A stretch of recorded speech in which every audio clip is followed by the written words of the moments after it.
Nós estamos vivendo uma época assim muito interessante, porque a palavra do nosso Deus cada vez tem menos e menos valor de uma forma prática na sociedade que nós vivemos. Vamos ser bem sinceros. Quantos de nós gastamos tempo procurando conhecer nas Escrituras como gerenciar dinheiro nessa época que nós vivemos? O pessoal chega para mim e fala assim, não dá tempo, eu tenho que pagar as contas. Eu entendo, mas para pagar as contas é bom a gente gerenciar o dinheiro da maneira como Deus nos manda gerenciar o dinheiro. Nessa época confusa em que as pessoas não sabem mais o que elas são. Rapaz, eu comento com as pessoas essa ideologia de gênero que tem rodado o mundo afora. Fala assim, não precisa ficar preocupado. Pergunte para as suas células. Se você tem algumas dezenas de trilhões delas, elas vão te dizer quem você é. Se você é XX mulher ou XY homem, você não precisa ter dúvida. Está guardado em você e você não consegue mentir para as suas células. Você e as suas células, quer dizer, faz parte do pacote, mas vocês vão morrer e as suas células vão dizer, eu te disse, eu te disse, eu te disse.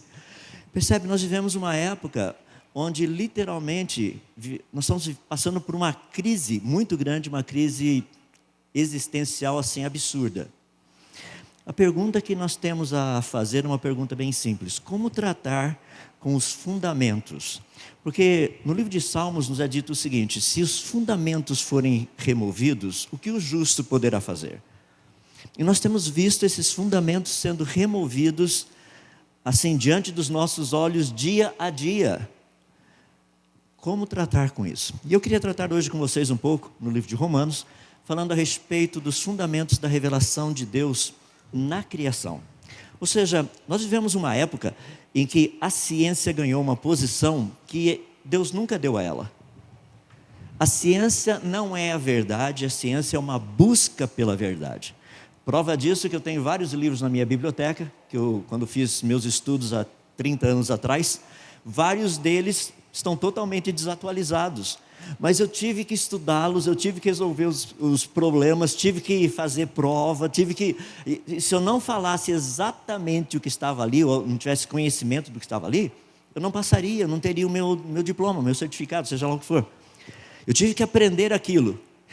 E hoje, adivinha o quê? Está lá na prateleira, serve para segurar papel em cima da minha mesa. E alguns livros eram caros, e alguns deles eu paguei mais de $200, né? R$1.000 para um livro, que hoje segura papel em cima da prateleira.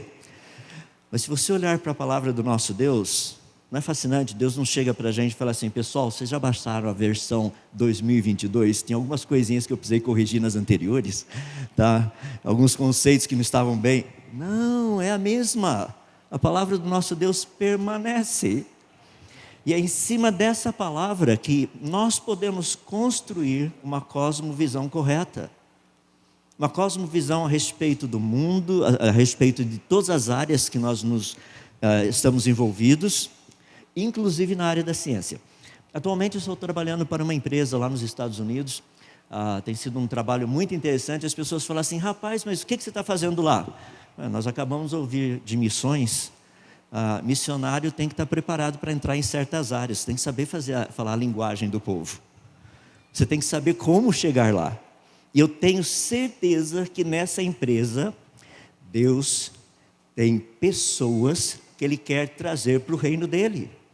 Ele não me colocou lá para ficar só resolvendo os problemas de física que o pessoal lá tem. Esse é um deles, sem dúvida. Mas você sabe que Deus tem sempre segundas intenções, quer dizer, eu vou colocar o contrário, Deus tem sempre primeiras intenções e a gente fica com as segundas. Então trabalhar lá é a segunda intenção. A primeira é que o reino dele avance. E é interessante como você de repente percebe que certas pessoas Deus vai colocando no teu caminho de uma forma um pouquinho diferenciada das demais. O contato é maior, a oportunidade de, deles te verem mais de perto, tudo isso é muito bonito. Então, como tratar com essas questões todas que nós temos, com nossa vida? Então eu queria falar para vocês de uma base, que é um pilar dentro do mundo que nós vivemos, mas que a palavra do nosso Deus dá uma ênfase muito grande. Livro de Romanos, capítulo 1, gostaria de ler alguns versos com vocês, começando no verso 18.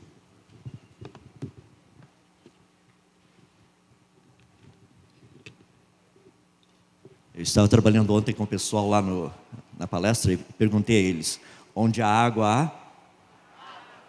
Está vendo como o pessoal aprendeu rapidinho? Onde a água há água. Má ciência diz onde a água há vida. Boa ciência diz onde a água há água. Então, se vocês me derem licença, eu só beber um pouquinho de água, porque nessa água espero não haver vida. Romanos capítulo 1, verso 18 até verso 23. Portanto, a ira de Deus é revelada do céu contra toda impiedade e injustiça dos homens que suprimem a verdade pela injustiça. Pois o que de Deus se pode conhecer é manifesto entre eles. Por quê? Deus lhes manifestou. Pois desde a criação do mundo, os atributos invisíveis de Deus, seu eterno poder e sua natureza divina, têm sido vistos claramente. Interessante, eles são invisíveis, mas são vistos claramente. A gente precisa pesquisar um pouquinho a respeito disso. Têm sido vistos claramente, sendo compreendidos por meio das coisas criadas, de forma que tais homens são indesculpáveis. Porque tendo conhecimento de Deus, não glorificaram como Deus e nem lhe deram graças. Olha que coisa impressionante. Mas os seus pensamentos tornaram-se fúteis, e os seus corações insensatos se obscureceram. Dizendo-se sábios, tornaram-se loucos, e trocaram a glória de Deus, do Deus imortal, por imagens de hominídeos. Opa, na sua Bíblia não está assim, né? Desculpa, essa é uma versão revista e atualizada do Adalto. Por imagens feitas segundo a semelhança do homem mortal, bem como de pássaros, quadrúpedes, répteis, e a lista vai. Vamos orar. Querido Deus, nós estamos uma vez mais diante da Tua Palavra, gratos porque ela é a Tua revelação. Nós não precisamos sair correndo atrás tentando descobrir o que o Senhor pensa, o que o Senhor acha, mas o Senhor graciosamente nos revelou.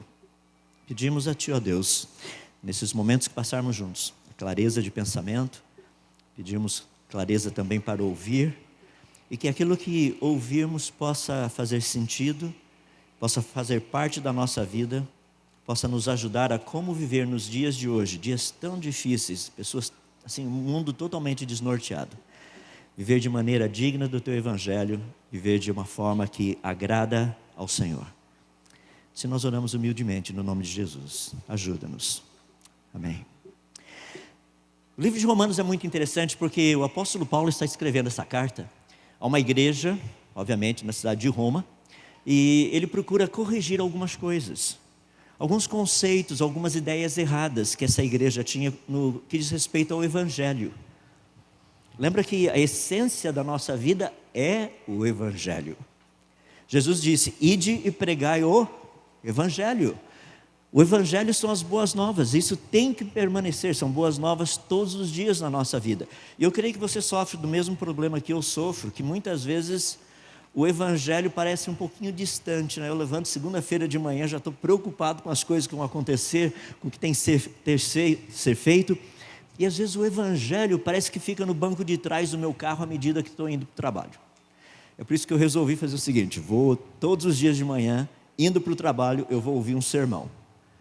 Então todo dia de manhã estou indo para o trabalho, são 45 minutos, 50 minutos, é o tempo normalmente que o pregador gasta para pregar. Se o sermão é muito curto, dá para ouvir 2. E se é muito longo, eu ouço o que falta quando eu estou voltando para casa. Por quê? Eu quero que o Evangelho tenha primazia. Eu estou dizendo que é uma luta, você deve ter essa luta, eu tenho essa luta. Nós não colocamos Deus como prioridade na nossa vida o tempo todo. Um dia será assim.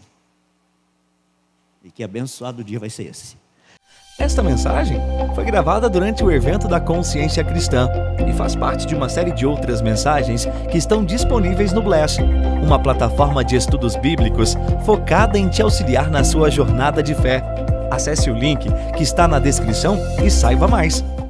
Mas por enquanto nós lutamos com essa dinâmica, essa vida, nós, o mundo ao nosso redor, nosso inimigo, querendo nos afastar, nos levar para longe do Senhor, dos pensamentos do Senhor. E Paulo, de uma forma muito bonita, trabalha esse aspecto com essa igreja, trazendo novamente alguns conceitos errôneos que essa igreja tinha com respeito ao Evangelho. E uma das coisas que ele trata, logo no seu comecinho, é a respeito da revelação de Deus. Eu gostaria só de colocar de uma forma bem simples para nós entendermos. Deus se revela a nós de 3 formas diferentes, através de 3 livros. Eu vou pegar as 3 principais e tem derivações dessas, tá? Mas as 3 principais são as seguintes. A que eu vou tratar aqui, que está no livro de Romanos, nesse primeiro capítulo, que é o livro das obras de Deus, a natureza. Deus se revela a todos os seres humanos, a todos, através da natureza. Não tem como. E a gente vai discutir um pouquinho a respeito disso. Ao mesmo tempo, Deus se revela a nós também por meio do livro das suas palavras, a Bíblia. E a Bíblia é uma revelação espetacular, por quê? Porque nela nós entendemos o que Deus gosta, o que Ele odeia, o que Ele detesta, entendemos sobre o seu amor, entendemos também sobre a sua ira, nós entendemos sobre os seus propósitos para a nossa vida, entendemos quais são os alvos, quais são os planos, qual a maneira dele agir. Esse é o livro das suas palavras.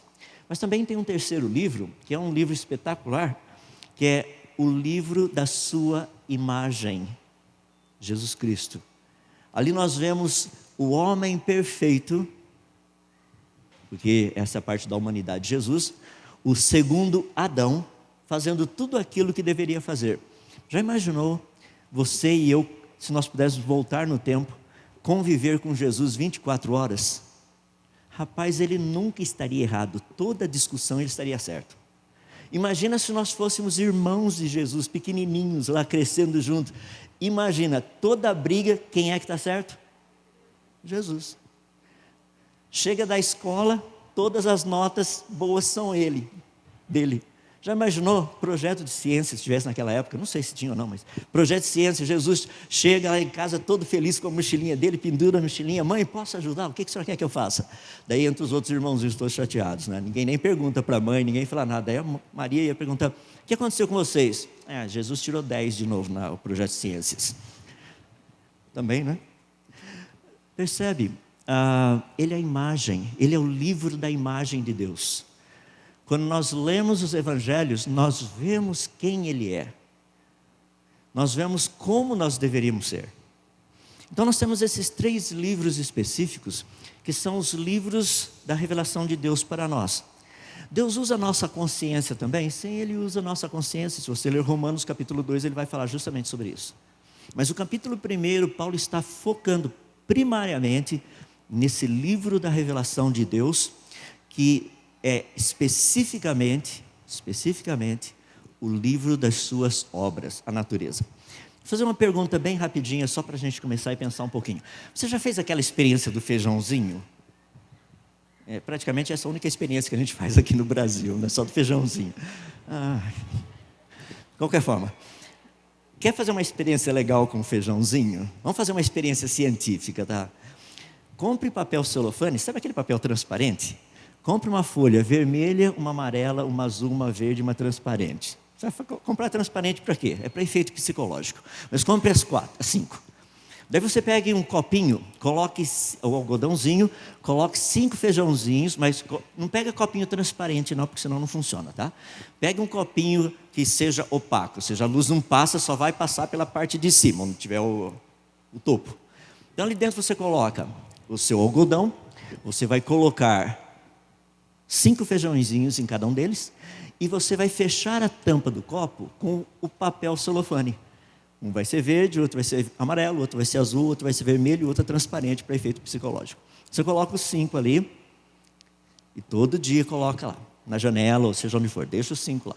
Pergunta, em qual dos 5 o feijãozinho vai crescer mais rápido? Porque você está filtrando frequências de luz. Tem um deles só vai entrar verde, outro só vai entrar vermelho, outro só vai entrar amarelo, outro só vai entrar azul. E obviamente o transparente, por efeitos psicológicos, vai passar todas as frequências. Em qual deles o feijãozinho cresce mais rápido? Isso eu vou deixar para você fazer em casa. Experiência para a próxima semana. Na semana que vem, daqui um mês, você vai olhar e falar assim: estou lembrando do Adalto que ele falou lá. Isso é experiência científica. Não é fascinante? Daí você vai parar e pensar. A hora que você olhar isso daí, você vai chegar e falar assim: deixa eu dar uma olhadinha lá na internet. Quais são as frequências de luz que o Sol emite? São as mais importantes. Quais são as que ele menos emite? E qual a relação disso? Você vai falar assim: agora entendo, é por isso que as plantas são desse jeito. Errado, é por isso que Deus criou o sol e as plantas desse jeito. Porque os dois se encaixam. Deus é um Deus que trabalha com eficiência. Para que ele ia colocar uma estrela que produz um monte de coisa que a gente não usa? Deus é um Deus eficiente. Mais uma, só para a gente pensar, eu estou falando um pouquinho dessa revelação de Deus, daí a gente vai entrar no texto. Você já plantou milho ou feijãozinho, né? Vamos voltar ao feijãozinho aí. Planta o feijãozinho lá no fundo do quintal. Obviamente você vai querer um pé de feijão. Só por curiosidade, pé de feijão produz o quê? Ser humano produz o quê? Ser humano. Interessante, nós nunca evoluímos, não é assim que funciona? É bem reto e direto, por quê? Porque Deus deixou evidências para nós entendermos todas essas coisas. Mas pega o seu grãozinho de feijão lá. Você já percebeu que no feijãozinho vem escrito assim do lado: este lado para cima? Você nunca percebeu? Olha lá, está bem escrito, é pequenininho, letras minúsculas, está escrito assim, esse lado para cima. Porque se você plantar do lado errado, ele vai crescer para baixo, e a raiz fica para cima, não funciona. Não é assim, certo? Você coloca o feijãozinho lá, não é interessante que o pezinho de feijão vai para cima? Quer fazer uma experiência legal? Pegue um feijãozinho, coloque em volta um fiozinho, pode ser fio de cobre bem fininho, e tem que ficar num lugar úmido. Então você pendura esse feijãozinho no meio do algodãozinho. Hora que a pontinha do feijão começar a aparecer, vira o teu fio de cobre, sabe para quê? Para que a pontinha do feijão agora fique para baixo.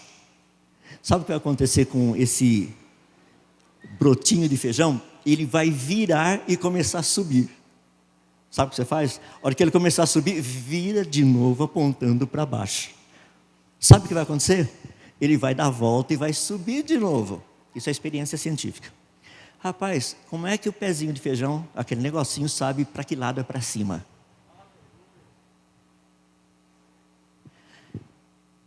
Percebe? Tais homens são indesculpáveis.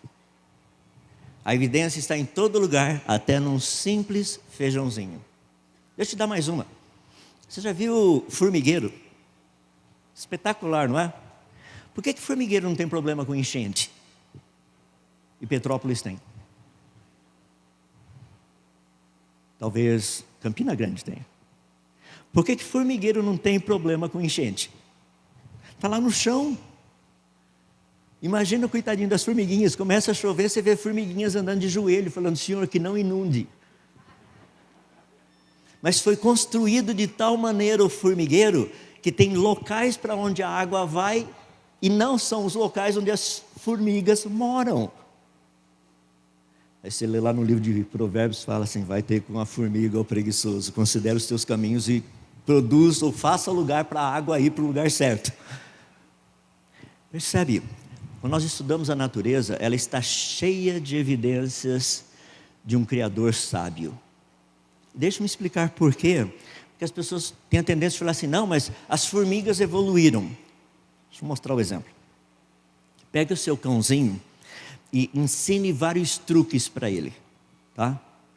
Minha filha gosta de ensinar uns truques meio malucos pro coitadinho do cachorrinho. Ela chega lá, bang, e o coitadinho cai. Falei: nossa, está treinando para ser assaltado, tá vendo só? Agora olha que legal. Vamos supor que minha filha pegasse o cãozinho que ela tem, bem treinado, achasse uma fêmea, tá? Uma cachorrinha, uma cadelinha, e treinasse a fazer exatamente os mesmos truques que o cãozinho dela faz. Os dois cruzassem e nascessem filhotinhos. E daqui uns meses os filhotinhos estão grandes o suficiente para você chegar e fazer bang! O que eles iriam fazer? Nada. Porque isso não passa de uma geração para outra. Ei, peraí, como é que as formiguinhas aprenderam a fazer formigueiro? Porque isso não passa de uma geração para outra. É impressionante. Deus se revelando. O problema maior é que precisamos entender o que essa dinâmica nos mostra. O que seria isso? O texto de Romanos começa dizendo algo muito interessante no verso 19, que é o seguinte: portanto, a ira de Deus é revelada do céu. Percebe? A ira de Deus é revelada. Se ela não tivesse sido revelada, nós não saberíamos. Nós não teríamos noção disso. É aquele negócio, Deus é amor. Sim, Ele é, está correto isso. Mas Deus também se ira. E o texto nos diz que Ele se ira do céu. Rapaz, seria tão bom se Ele irasse daqui de baixo, mas é lá de cima. Porque lá de cima é possível ver todas as coisas. Eu digo lá de cima em todos os sentidos, tá? Na física não faz sentido, porque é lá de cima. Por exemplo, minha filha mora na Coreia do Sul.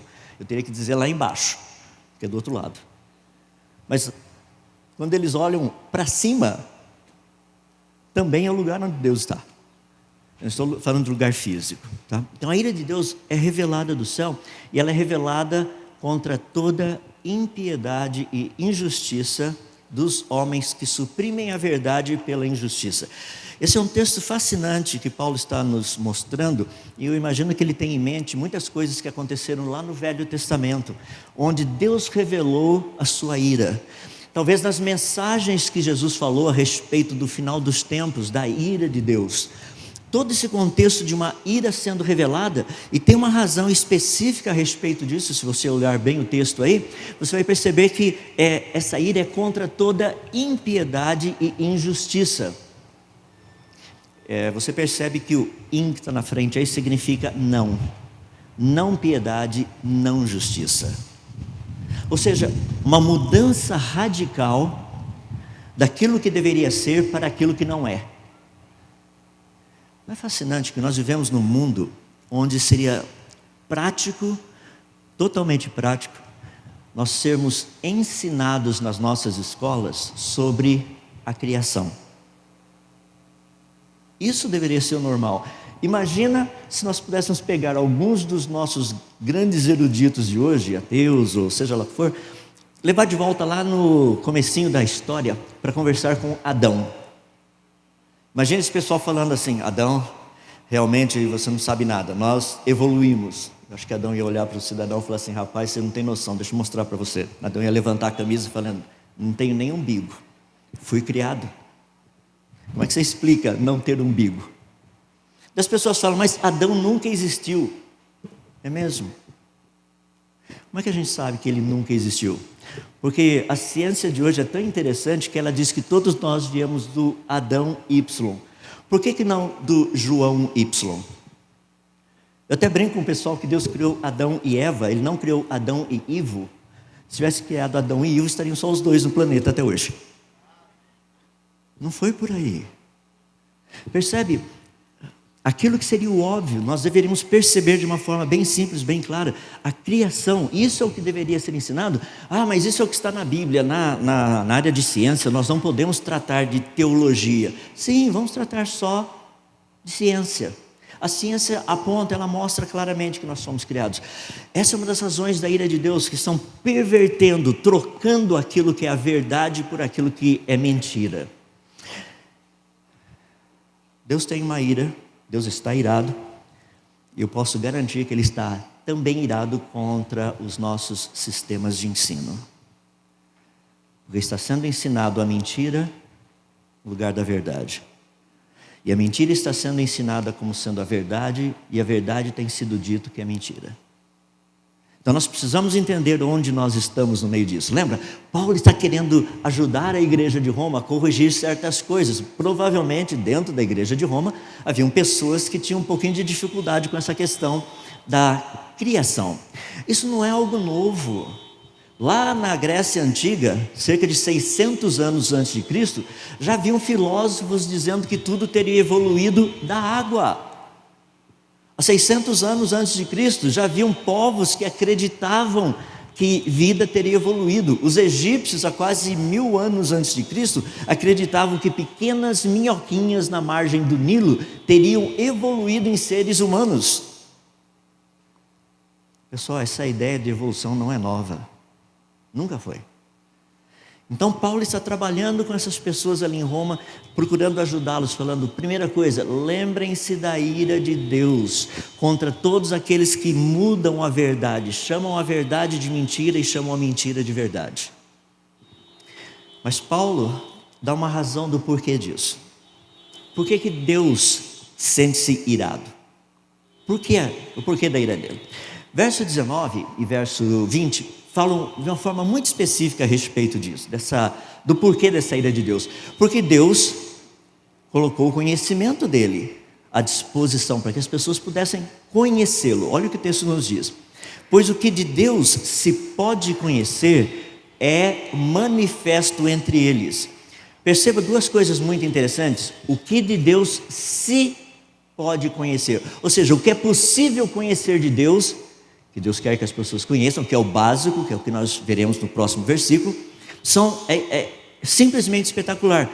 E é possível conhecer por quê? Porque Deus lhes manifestou. Rapaz, olha só que coisa fascinante, voa. Eu estou falando do passarinho que estava voando ali assim. Já imaginou a gente fazer coisa, quer dizer, nós temos feito coisas parecidas, eles só não se reproduzem. Então é bem interessante, sabe? A gente faz o passarinho voando e tudo mais, de qualquer forma. Percebe o contexto? Deus está falando, o que é possível conhecer de mim, através da criação, eu fiz questão que as pessoas soubessem. Bem reto e direto, bem claro. Deus manifestou. Mas olha o verso 20, como Deus coloca isso de uma forma espetacular. Pois desde a criação do mundo, ou seja, desde Adão e Eva até agora, os atributos invisíveis de Deus, e aí Paulo menciona dois específicos, que é o que se pode conhecer por meio da criação: seu eterno poder e sua natureza divina, têm sido vistos claramente por meio, sendo compreendidos por meio das coisas criadas, de forma que essas pessoas elas são indesculpáveis. Ou seja, a razão da ira de Deus é que Deus se revelou, Ele deixou claro. Não tem como. Deus falou assim, olha, isso aqui é sinal de inteligência. Se você quer conhecer um pouquinho mais, vá hoje à tarde lá aprender um pouquinho mais sobre o design inteligente que nós encontramos na natureza. Planejamento. Complexidade.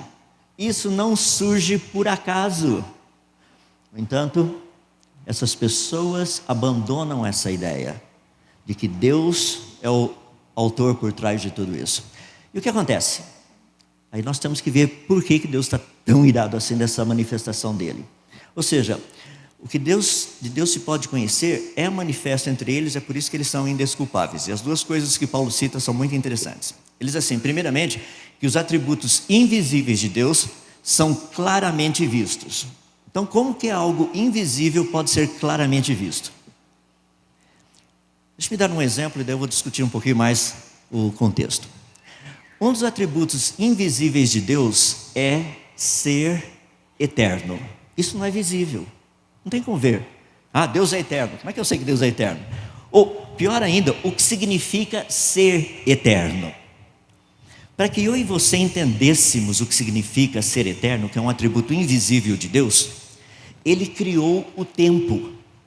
Agora, tendo criado o tempo, eu consigo entender o que significa ser eterno. Olha que coisa fascinante. Sem usar o conceito de tempo, não pode usar o conceito de tempo, me explique o que significa sempre. Não pode usar o conceito de tempo. Deixa eu pegar o outro lado, o negativo. Tente explicar o que significa nunca. Imagina Deus chegar para a gente, se Deus não tivesse criado o tempo, e Ele dissesse o seguinte: eu sempre existi. Não faria sentido. O que significa sempre? Deus iria dizer: eu nunca deixei ou deixarei de existir. Senhor Deus, o que significa nunca? Percebe como Deus foi brilhante em ter criado o tempo? Ele criou o tempo para que nós entendêssemos, para que nós víssemos um atributo invisível dele. É por isso que pessoas fazem uma confusão muito grande, né? Chegam para mim e falam assim: quando que Deus veio a existir? Eu falo assim: não, eu vou fazer uma proposta que é mais complicada ainda. Quando o tempo foi criado? Você não pode usar o quando porque ainda não tinha tempo. Rapaz, agora ficou legal, né? Para a gente entender um pouquinho quem é Deus. É espetacular esse nosso Deus que cria essas coisas para nós entendermos quem Ele é, os seus atributos invisíveis, para nós entendermos quem é Deus. Você já imaginou que Deus criou o tempo para que nós entendêssemos o que significa ser eterno? Deus não criou o tempo para a gente criar relógio. Deus não criou tempo para a gente fazer fábricas de relógio e ganhar dinheiro com tudo isso. Não, Ele criou tempo para que nós entendêssemos um dos seus atributos invisíveis. E é isso que Paulo está falando, ou seja, Deus faz uma revelação de si mesmo. Ele mostra que a natureza foi trazida à existência para refletir quem Ele é, os seus atributos invisíveis. Imagina a grandeza do nosso Deus. As pessoas chegam e falam para mim: Deus é grande. Eu falo: amém, irmão, Ele é muito grande. Deixa eu fazer uma pergunta para o irmão: quão grande é Deus? Deus é muito grande. Ô irmão, o senhor não falou nada até agora, o senhor só falou que Deus é grande. Continua, vamos para o próximo passo. Quão grande é Deus? Não, o irmão não tem noção do quão grande é Deus. Eu volto para o irmão e falo: irmão, até agora o senhor não falou nada. Vamos colocar isso de forma prática. Daqui até o Sol são 150 milhões de quilômetros. Eu acho que Deus é grande. Não, peraí, isso é pequeno. A estrela mais próxima da gente está mais, além do Sol, está a cerca de 41 trilhões de quilômetros. A estrelinha mais perto da gente. Eu acho que Deus é grande, mas essa é a estrelinha mais perto da gente.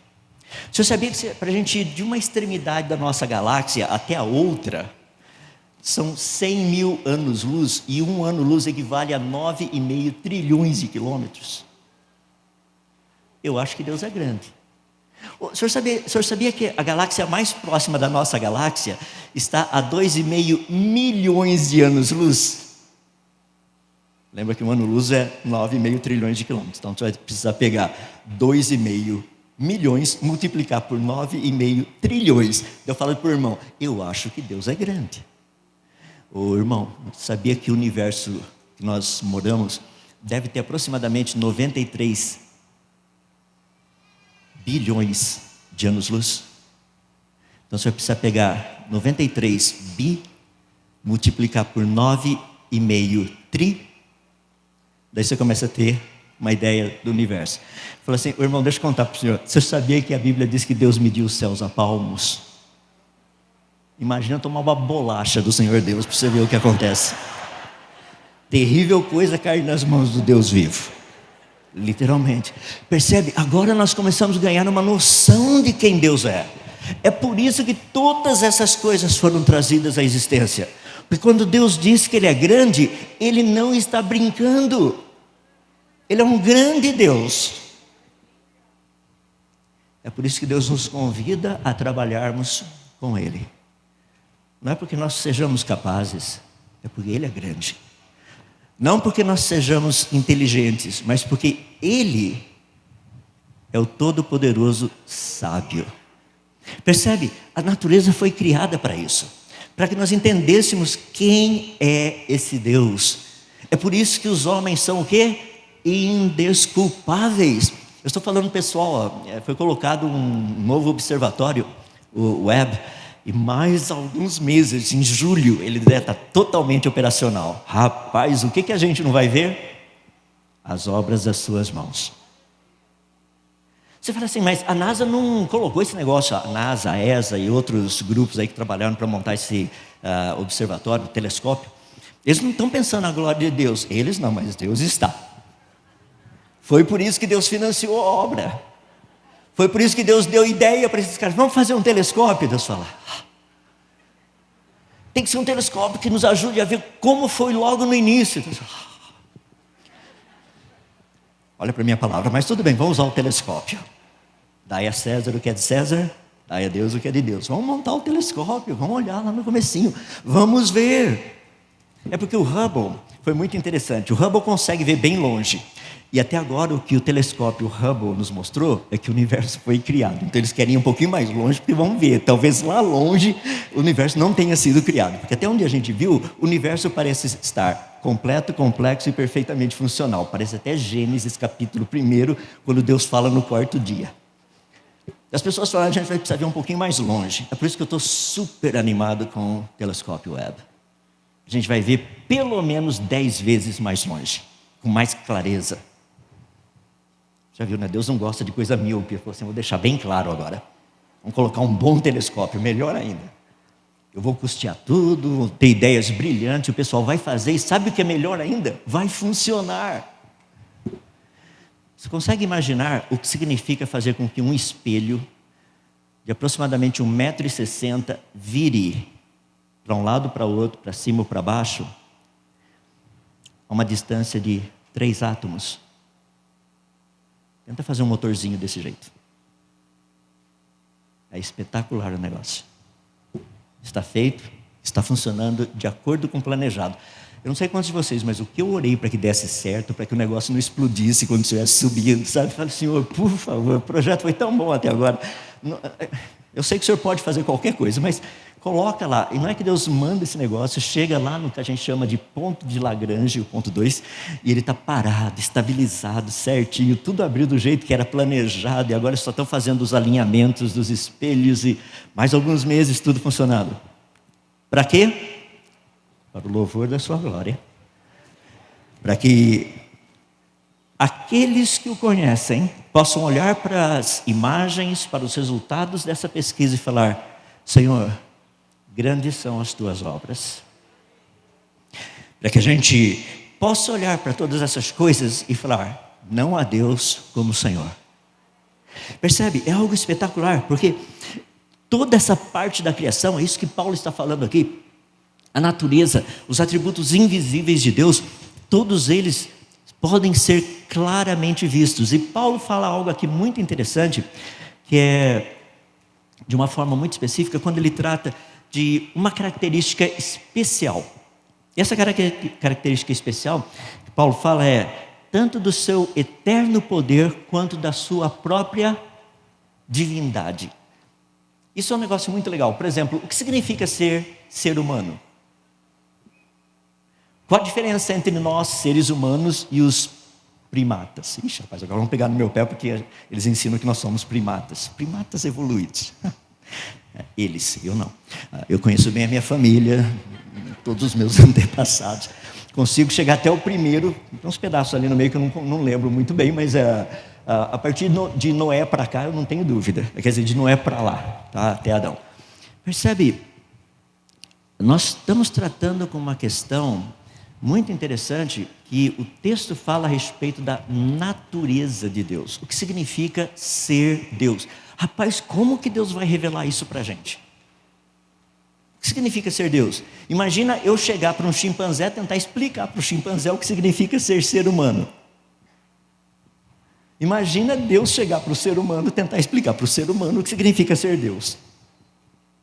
Você fala assim, você está comparando a gente com um chimpanzé? Não, eu elevei bastante a gente. Você não tem noção quem é Deus. Se Ele fosse usar o raciocínio dEle, com toda a sua sabedoria inteligente, para se revelar a nós, eu e você sairíamos daqui abestalhados, sem ter a menor noção, nós não entendemos nada. Mas Deus nos faz conhecer de uma forma bonita. O exemplo que eu gostaria de dar para vocês é algo muito interessante. Deixa eu começar primeiro dizendo que na língua grega, quando diz que o que se pode conhecer desses atributos de Deus, tanto o seu eterno poder quanto a sua própria divindade, que podem ser claramente vistos, sendo compreendidos. Aí é como nós conseguimos ver o invisível, por meio da compreensão. Então nós conseguimos compreender. E Deus fala assim, eu quero mostrar para vocês o que significa ser Deus. A natureza divina, a essência. Você fala, rapaz, estou pronto, vamos lá, Senhor Deus. E o que você esperaria que Deus fosse fazer? Te dar um trabalho, um tratado teológico, não é? Olha, estude esses 50 volumes de teologia. Não estou dizendo que teologia não seja boa, não é isso que eu estou dizendo, tá? Por favor. Estudem esses 50 livrões desse tamanho, 1000 páginas cada um de teologia, e daí você irá entender o que significa ser Deus. Sem dúvida, através das Escrituras nós aprendemos muito a respeito do que Ele gosta, como eu já mencionei, do que Ele odeia, todas essas coisas. Mas o que significa ser Deus? Por que Deus disse de uma forma tão bonita, tantas vezes no Velho Testamento, não existe outro Deus, não que eu conheça. Não tem nenhum. Ué, como é que Deus pode fazer uma afirmação dessa? E aí entra a parte que é bonita, porque essa é uma evidência que está na natureza.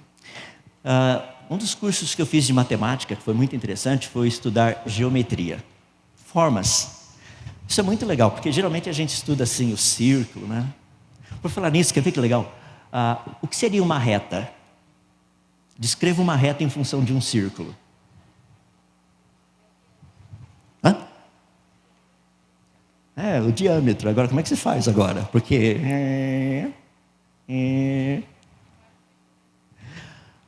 se você dividir em segmentos, daí não vira mais um círculo. Não é legal? Posso dar a definição de reta? Essa aí para você levar para casa. Reta é um círculo cujo raio é infinito. Você fala, rapaz, não entendi nada. Isso é normal, fica sossegado, não precisa ir para casa deprimido. Ou seja, a reta nada mais é do que um círculo com raio infinito. Estudar figuras geométricas é algo espetacular, é muito legal. A gente aprende muita coisa. E eu queria falar de uma delas, que é o triângulo, para a gente poder ver. Estou indo para a reta final. Sabe a parte bonita? Quando nós estudamos um triângulo, você percebe que um triângulo tem 3 lados. Para ser triângulo, tem que ter 3 lados. Você já, por acaso, já viu um triângulo de 2 lados? Triângulo de um lado só? Triângulo de 4 lados? Qual é a definição? Qual é a essência? Se for triângulo, tem 3 lados. É por isso que Deus disse, se for Deus, tem que ter 3 pessoas. Não existe Deus de uma pessoa só. Não existe Deus de 2 pessoas. Não existe Deus de 4 pessoas. Se for Deus, tem 3 pessoas. Essa é a essência da natureza divina. Para concluir, olha por quê. Quando nós olhamos a natureza, você percebe que a natureza tem esse padrão. 3 em 1. Tempo. Passado, presente, futuro. Espaço. Largura, altura, profundidade. Qual é a base da matéria? Os átomos, prótons, nêutrons e elétrons. Quantas partes tem um próton? 3 quarks. Quantas partes tem um elétron? Um nêutron? 3 partes. Quais são as partículas subatômicas com carga elétrica? 3. São os leptons. Quantas partículas subatômicas sem carga elétrica? 3. Os neutrinos. Quais são, os 3 estados básicos da matéria? Eu não vou entrar no plasma, porque aí você tem um monte de coisa juntos, tá? Sólido, líquido, gasoso. Quando você estuda música, quais são as 3 partes? Melodia, harmonia, ritmo. Eu vou deixar você fazer o resto da pesquisa. Você vai perceber que a natureza, ela é 3 em 1. Essa é a razão do porquê da ira de Deus. Ele se revela. Está na natureza. Num simples feijãozinho, até as galáxias mais distantes, até as menores partículas subatômicas que nós estudamos. Você acredita que tudo isso é fruto do acaso? Não faz sentido. Isso é projeto de um grande designer. Se você pensa que Deus não entende de física, química, você está errado. Vamos orar. Querido Deus, nós somos gratos a Ti pela Tua criação, obras das Tuas mãos. Especificamente, eu quero dar muitas graças ao Senhor por ter trazido tantas pessoas à existência que estudam de uma forma específica as obras das Tuas mãos, para que nós possamos transmitir aos outros o significado das obras das Tuas mãos. a grandeza delas, a complexidade, a beleza, a sabedoria e o poder para tê-las trazido à existência. Senhor, nós rendemos muitas graças a Ti por quem o Senhor é. Porque o Senhor